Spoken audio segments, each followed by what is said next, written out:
Welcome, welcome, welcome to the wonderful world of Peperomia. Look at this, look at it, look at this.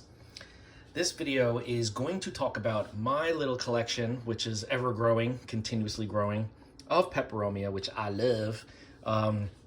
They make great houseplants, and you guys probably already know all this, but I'm just gonna say it anyway. They make great houseplants. They, most of them, or a lot of them at least, in the wild are epiphytic, so I've noticed that epiphytic plants do pretty well indoors, like orchids and Hoya and all that sort of stuff. So no different here with the Peperomia. You can see they come in a variety of different colors, shapes, sizes, growth forms. Look at that, look at that. Just really, really cool. So I'm just gonna go through them relatively quickly. I'll try to be quick about it because this could take forever. And some of these are pretty new to me. Some of them I've had for quite some time. And yeah, and we'll go through propagation and care for each of them and all that sort of stuff. It's pretty consistent between all of them as far as I'm concerned, how I'm taking care of them. But anyway, let's start. All right, this plant here is so cool. Look at the underside of the leaves. Boom! Beautiful red.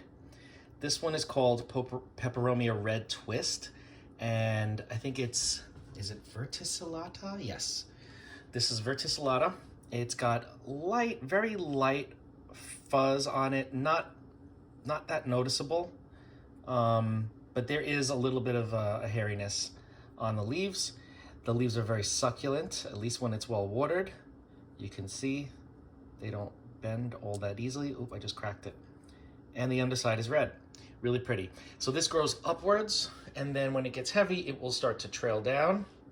I'm very excited about that to happen because I just love this plant. Very cool, very cool.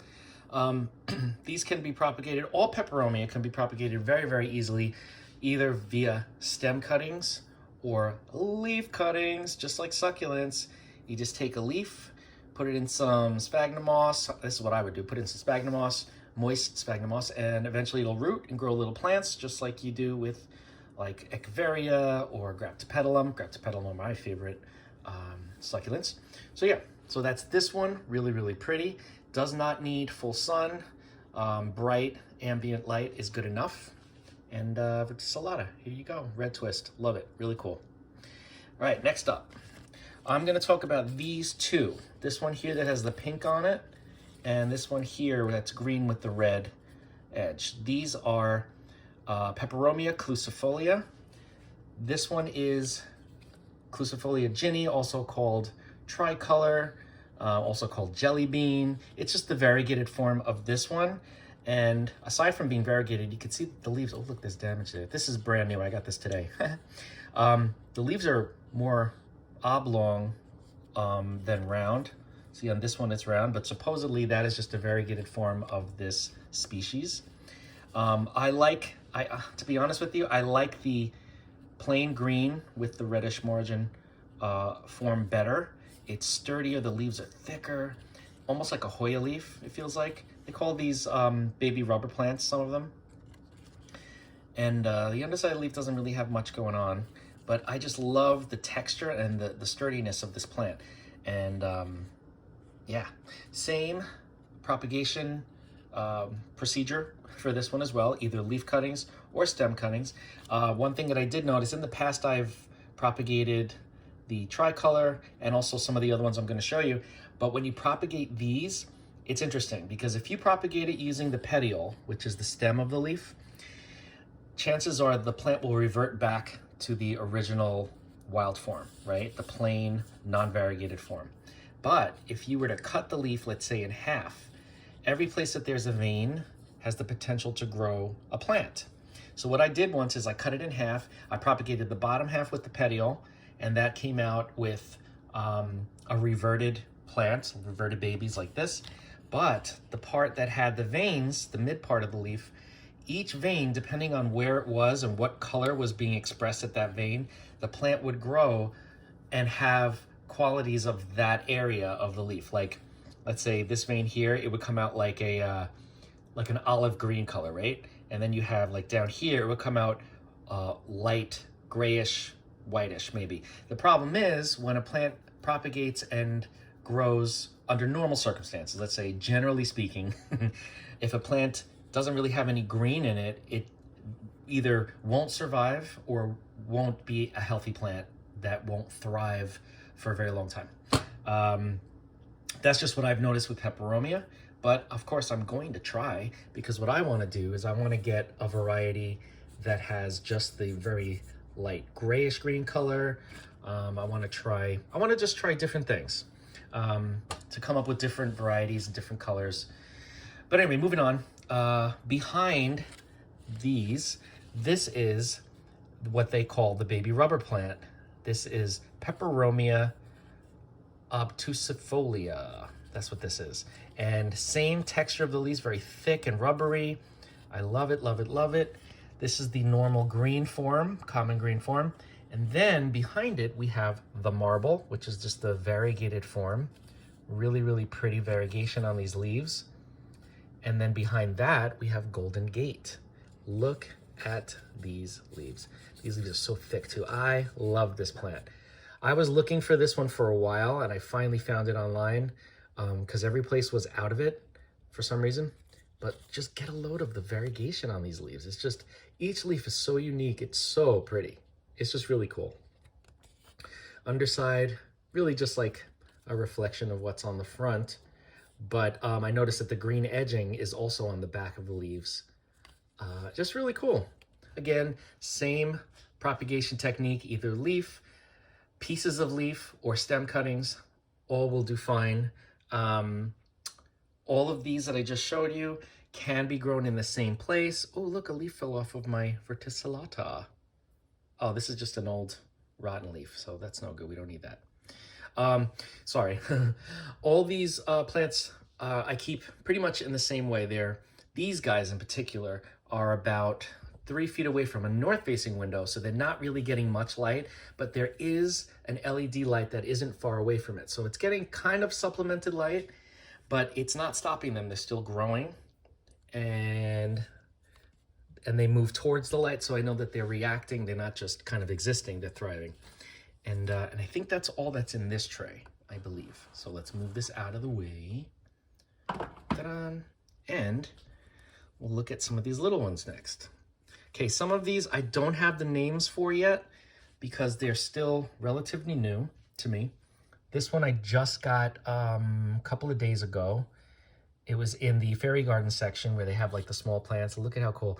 Very similar to the verticillata, the red twist, but the leaves are more narrow.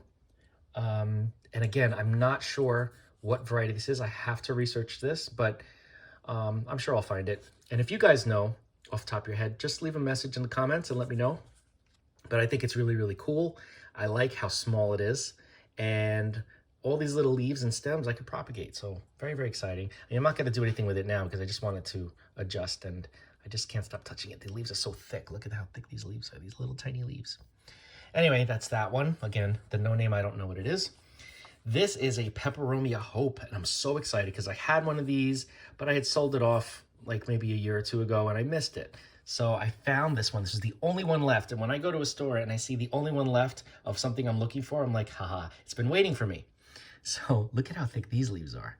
These leaves are very, very, very thick. Almost reminds me of a succulent, of course, but also some Dischidia have thick leaves like this. So this one is very drought tolerant. Very drought tolerant. You can tell how drought tolerant a plant is usually by how thick the leaves are, because of the leaves and stems, because that's where they store their water in case there is a drought of some sort where they need to survive and make it through. And these leaves are so thick, and I love that. I just can't stop squeezing them, and I gotta stop because I'm gonna hurt it. I'm sorry. So that's Hope. This here, also no name, but I think, I'm not sure if this is Peperomia cubensis. It might be, I'm not sure. It may still be too young to tell, I'm not sure. But it is a Peperomia, and I just think it's really cool. If this is a cubensis, I had one of these a while back, and it was really, really, really big. And I just kept taking cutting after cutting after cutting.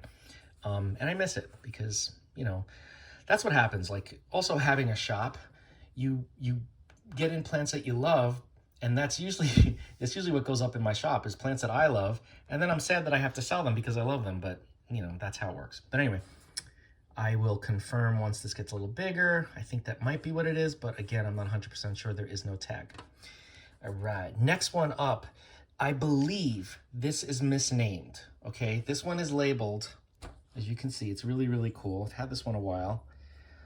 This one is labeled as Peperomia, parallel Peperomia, which is the Petiolata, but I don't think this is. I feel like this is the beetle Peperomia, and I'm not sure of the Latin name, but I think it is the beetle Peperomia because it only has the 3 main veins on the leaves, while the parallel has multiple. It has like maybe 6 or 8, a lot of like whitish veins. And this, though it has a similar growth pattern, it does not have the same veination.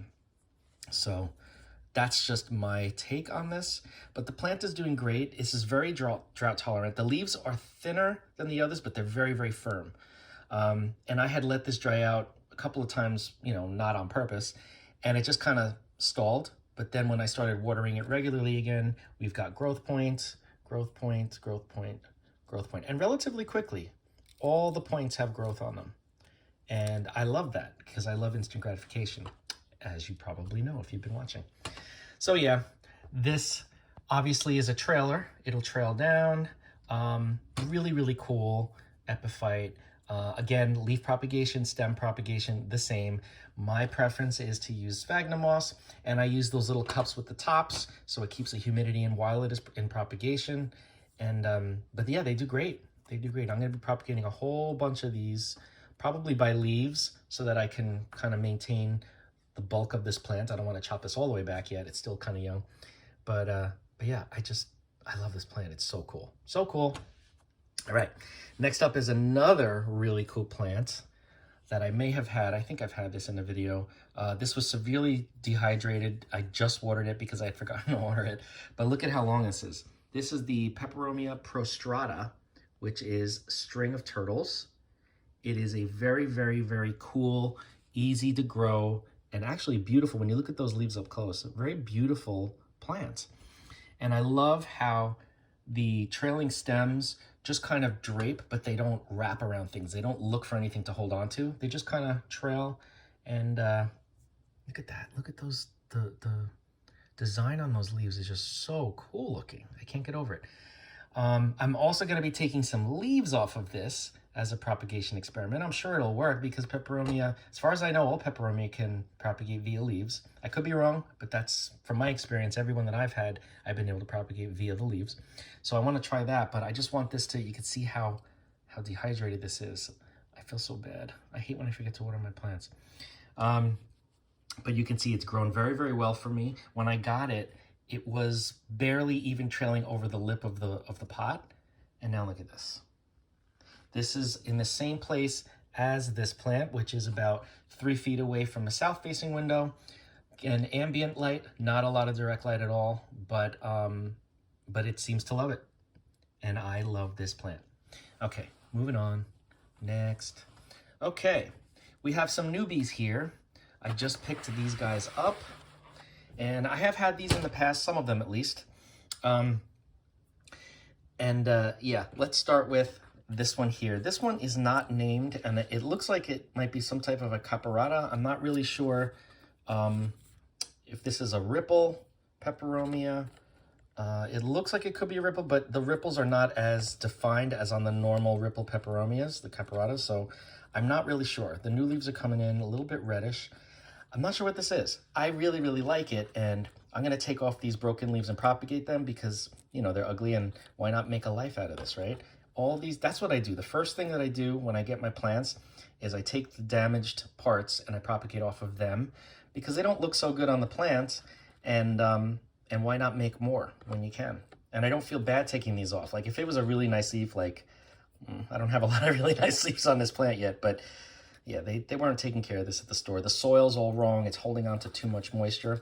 I should talk about the soil, which I will right now, that most Peperomias, being epiphytes, like to have that airy, chunky soil, aeroid mix, or anything used for Hoyas, probably semi-hydro. I'm going to be doing some experiments with that because I don't see a lot of people growing their peperomia semi-hydroponically, but I want to try because, you know, that's the way most of my plants are growing right now.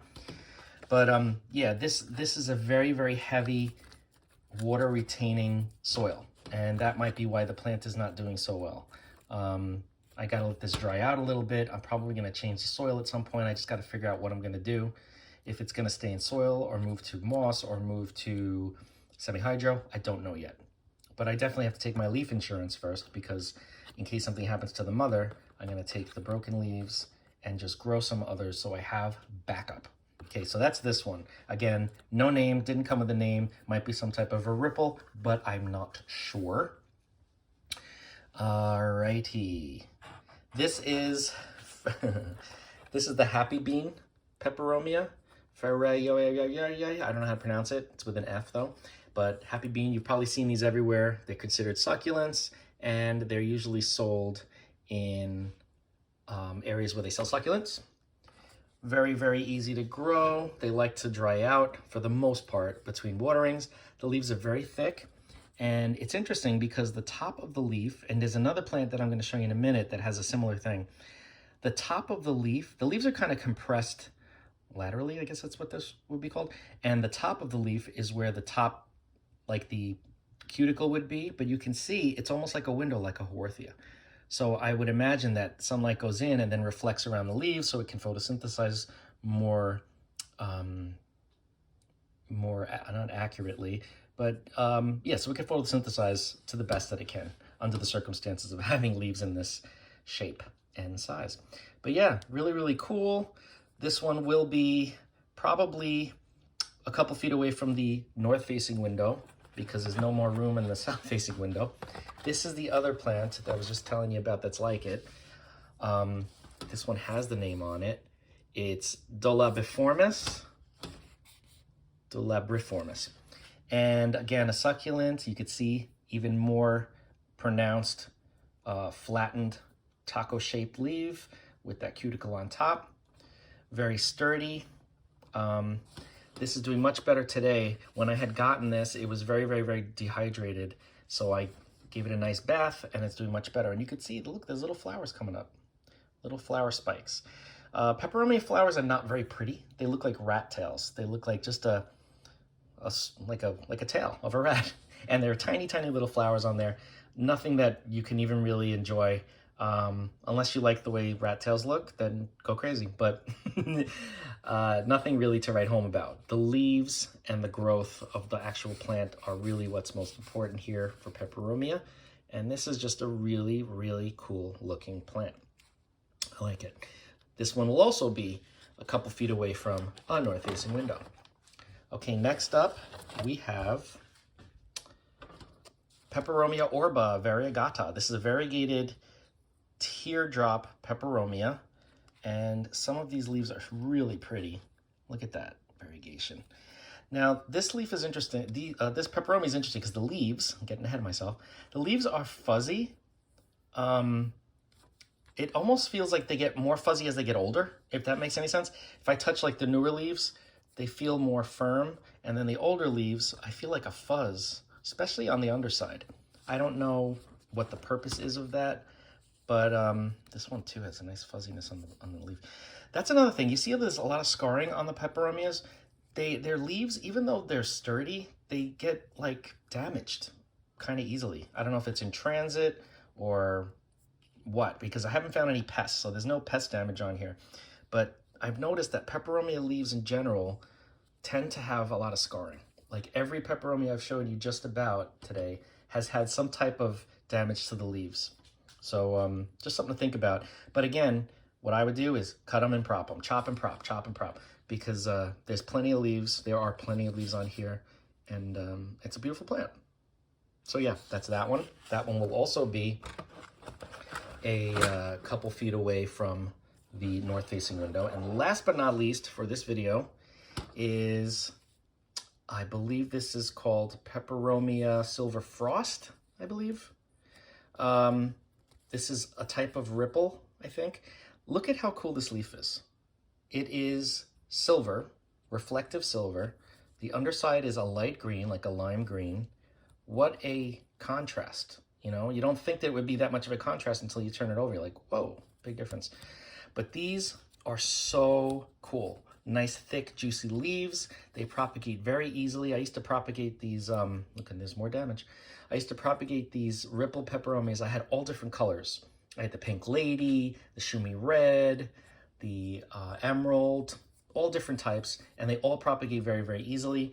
One thing that I did notice, and it's something that's worth mentioning, is the #1 killer that I've had with, especially this type of rosette peperomia, is overwatering. It's not pest pressures, it's not lighting, it is overwatering. So what I would do is wait for the soil to dry out, and then you water, but do not water if you still feel dampness on the top.